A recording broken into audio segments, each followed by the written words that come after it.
Hi everyone and welcome back to our podcast on ShodhEco.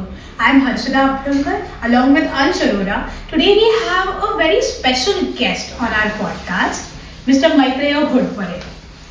Maitreya is an environmental lawyer by profession and he practices in National Green Tribunal. But today here he is with us today to discuss about Constitution. Very recently we did celebrate National Constitution Day. And now let's see what Constitution holds for us and why is it important for every citizen of the country.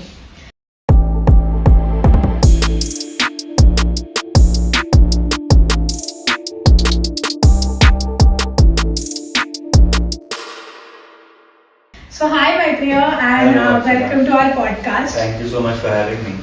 We are really grateful that we could get your appointment and we are able to shoot this finally.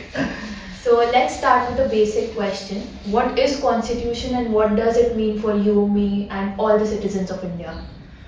Well, I'd like to start with just giving a brief about the Constitution, and because many of us might have heard about it, but we probably have just heard facts and we haven't contextualized those facts. So it is a fact that India's Constitution is the longest constitution in the world. It is a fact that India's Constitution has adopted various aspects from different constitutions across the globe, and it is also a fact that since independence the constitution has been amended over 100 times thus far. But all of these facts really don't speak to what the constitution was in terms of it being relevant to nation building of India. So if we look at the situation that India found itself in 1947, essentially what Nehru called the Indian problem was that we had to find a way to govern a country democratically which had no history of democracy.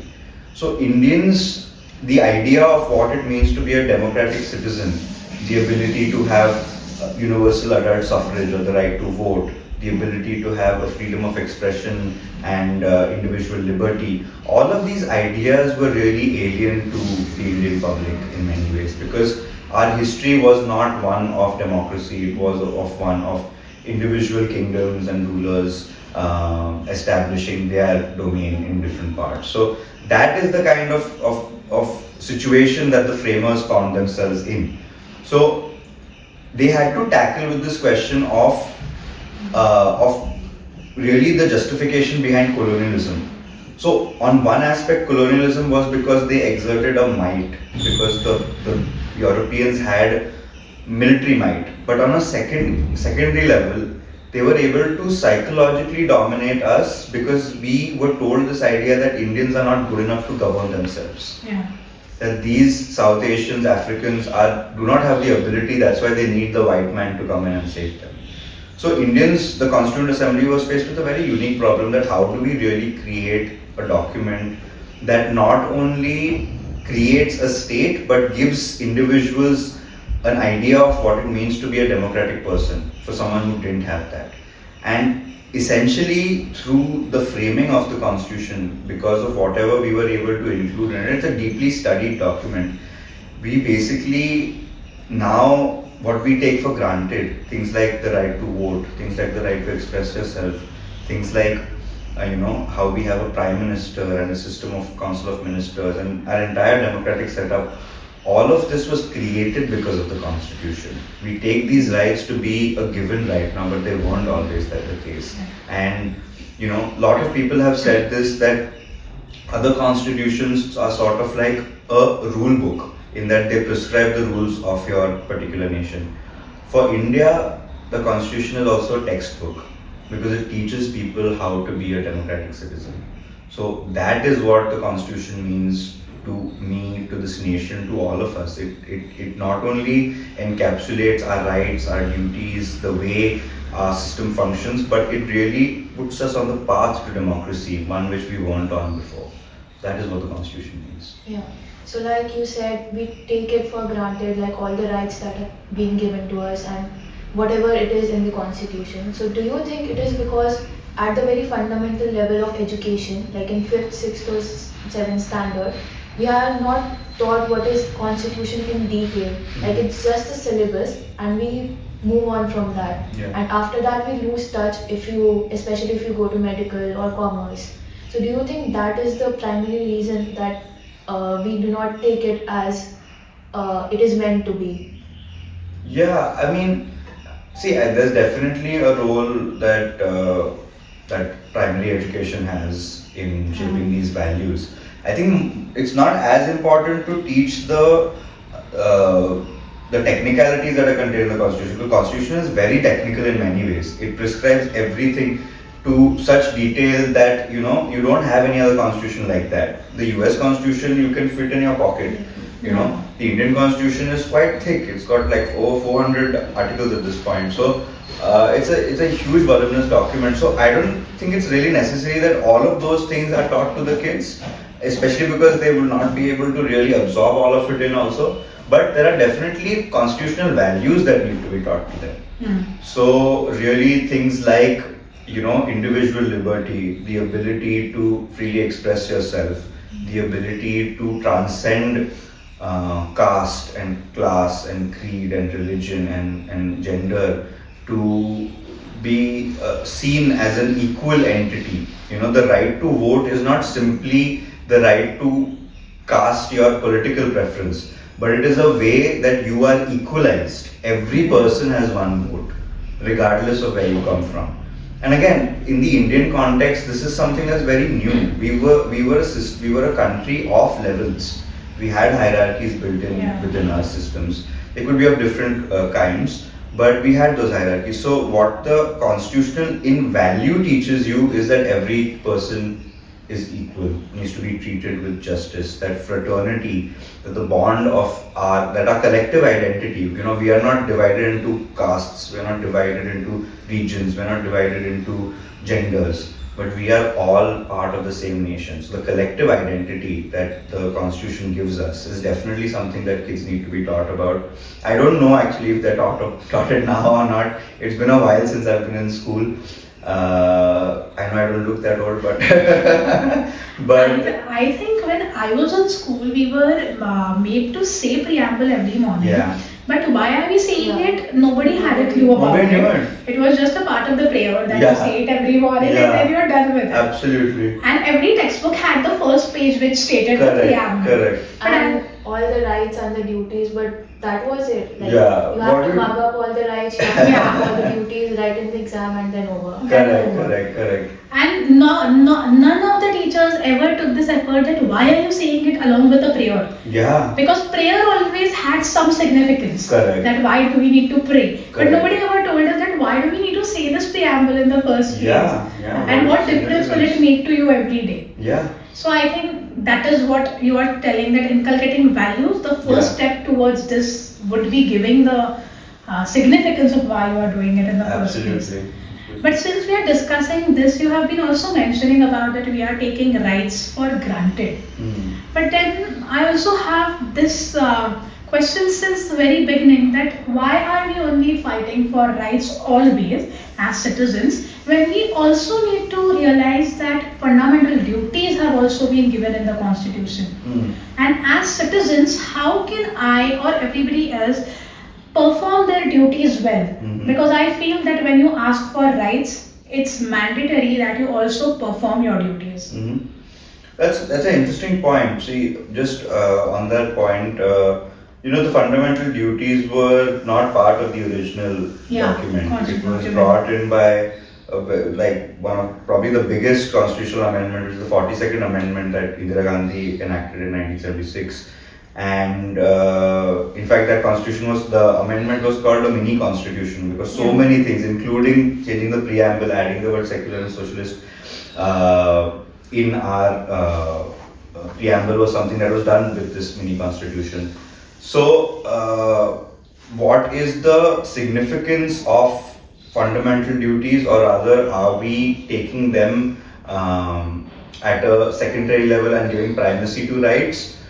One can perhaps say that. See, I feel that fundamental duties are something that need to be part of your culture. in a sense, you need to, it can't be something that, see, a law works because there is a kind of a system of monitoring, There are the police who check that the law is being enforced or not. And you are afraid of that, of the police sanction, that's why you follow the law.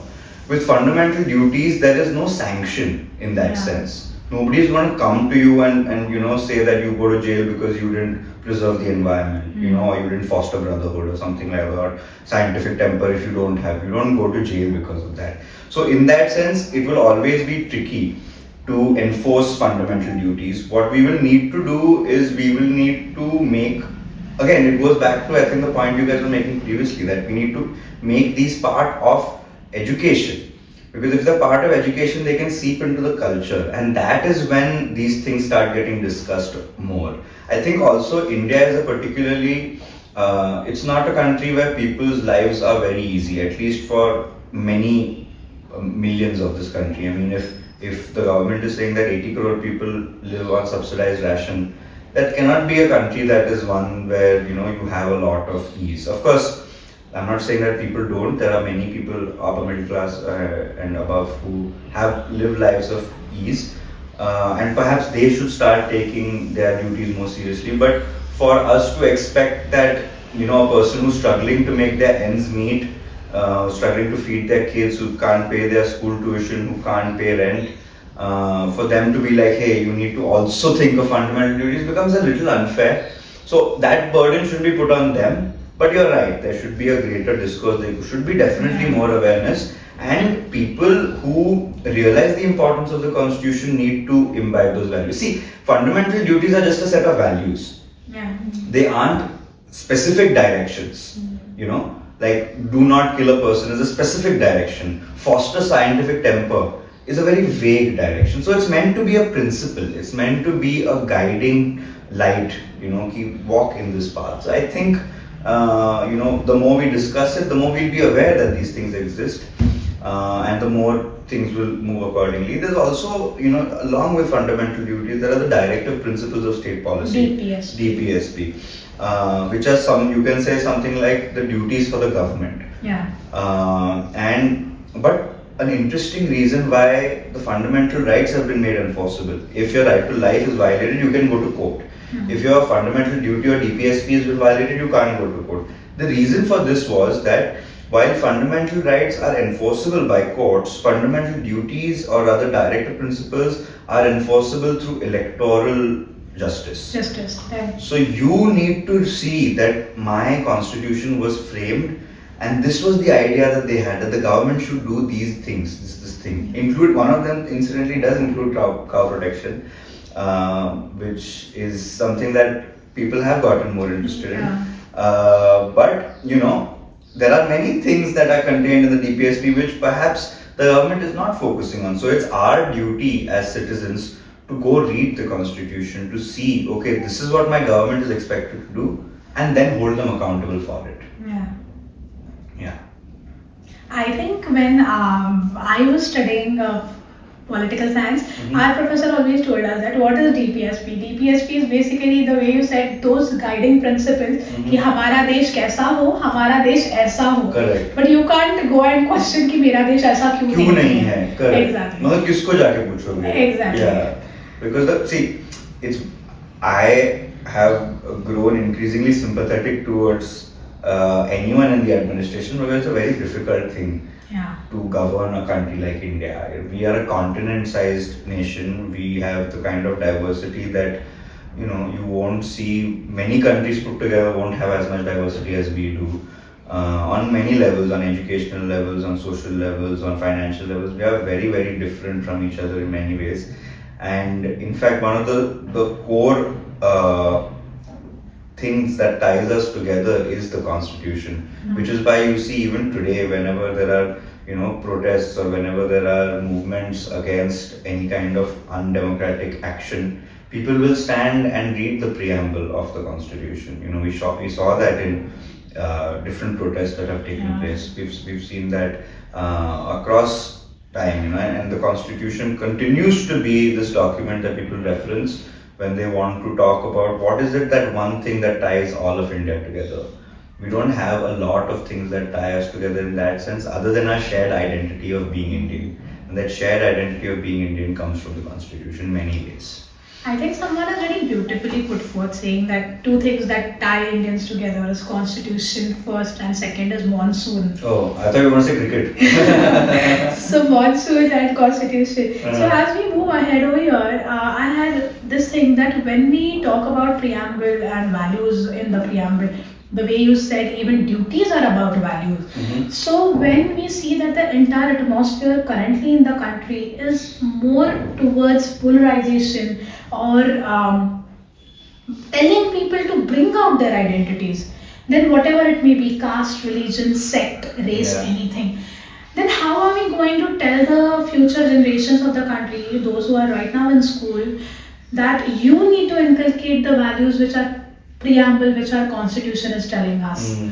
Because they are definitely going to be influenced with whatever is happening around them or whatever their elders are practicing at home or in the society in general. So how will we be telling them that you need to be secular even when the country is not being secular right now? That's a very wonderful point, and in fact this was one of the major debates that happened between, say, on one side you had Ambedkar and Nehru, and on the other side you had someone like Gandhi. So the Ambedkarite or the Nehruvian vision was that you will have a document that will teach people how to be. So it's going to be like this country has many social evils. Untouchability was a big problem then. Caste discrimination was much bigger than it is today. Not that it's not a problem today, but it was much bigger back then.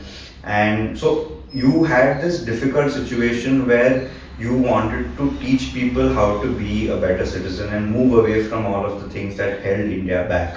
And Nehru and Ambedkar thought that a great way to do that is by the constitution. Gandhi, on the other hand, thought that it's change, such kind of change can only come bottom up. It can only be like whatever sort of power structures are there right now. It could be like a khap panchayat, or it could be like a housing society, or whatever our society collectivizes into. Those are the places where change happens. It cannot happen from top down. So in fact, what you mentioned is we are seeing this debate play out in a sense, where we have now feeling a conflict with what our constitution says versus what we see in society. We're conflicted. What is real? So how does one get over this problem? I think, the constitution can always be a document we reference. It can always be something we go back to because it's static in that sense. I mean, of course, there are amendments that take place, but in many ways, because of the Supreme Court also, there evolved this basic structure doctrine. So the foundation of the constitution will remain constant, at least until that doctrine changes. So that document the constitution will remain constant. What does keep on changing, I think, and this really points to why Gandhi was a smart man, smarter than even I have given him credit for. I was also a very vocal critic of him, but I've grown a little fond of. I don't know if it's, if calling him a Mahatma or like putting him to a saintly level is perhaps the right thing to do, but to say that he had nothing wise to say is also a little unfair. So I think he was right in the sense that you cannot exert as much change as you want just by top down. You frame a document and then jao bhi aise badlo and stay like this or behave like this is difficult. So a solution to the kind of turmoil or conflict that you mentioned is only to, I think, lean into the Gandhian idea of change and realize that we need to, in our society, interact with less polarization. Whenever we go out, whenever we interact, whenever we communicate, we have to be less polarized. We have to be more harmonious, because that kind of acceptance is contagious. Just like how intolerance is contagious, acceptance is also contagious. So you see someone being loving and you see someone being open-hearted, then you will see the beauty and the merit in that. You see someone being ignorant and hurtful to other communities, or I think all of this polarization also comes from fear only. Like, we feel scared, so we say that, okay, you're the reason for my fear, and then we point fingers at each other. I also have done this in the past. I feel scared, so I point fingers at the government. I feel scared, so I point fingers at big industries. I'm scared that climate change is ruining all of us. So I'm saying that the big oil companies are at fault. So all of this comes from fear. All of this pointing comes from fear. So we need to. There's no sort of. I don't think it's simply enough to reference the constitution to get beyond these problems. You can't simply say that constitution padho or aage badho. You need to be that kind of, again I'm quoting Gandhi, you need to be that kind of change, because beyond that everything is just a little artificial. Like you'll say it just for the sake of saying it, but it won't really be a lasting change. So what is the solution for polarization? Live a non-polarized life. There's nothing beyond, and reference the constitution. I think it also comes back to the point that we need to inculcate these things at the very beginning through education. Absolutely. The values of the constitution, so that it guides us, that we don't have to be that polarized when we go out, and it changes our view. Yeah, absolutely. Yeah, that's right. I think it ultimately comes down to appetite. Once you start reducing the appetite for intolerance you have, acceptance will eventually grow. That's wonderful. Because we have always been taught that you can't tolerate this, you can't tolerate that. But if we would have been taught about how to tolerate something that is discomforting at a positive level, I think then you start making room for acceptance. Yeah, absolutely. I mean, we see, one of the beauties of India was its diversity and continues to be its diversity. So I think instead of wanting to become a uniform nation where everyone is the same, looks the same, talks the same, worships the same person, eats the same food, wouldn't it be amazing to live a plural society? I mean, I think we would truly be Vishwa Gurus then, because every other country is like very homogeneous. I mean, not every, but so many countries, for the majority of them, are homogeneous. Same kind of communities live, same kind of everything exists. India is ridiculously plural, and if we are able to teach the world how to live in harmony with plurality, I mean, that is the Vishwa Guru I want to be. I think so. We can be perfectly imperfect if we want to celebrate Constitution. So thank you so much, Maitreya, for joining us on this episode of our ShodhEco's podcast. Keep viewing, keep watching, and do let us know in the comments that what do you think you can play a role in fulfilling the purpose of what our Constitution is about. Thank you so much, and stay tuned with ShodhEco.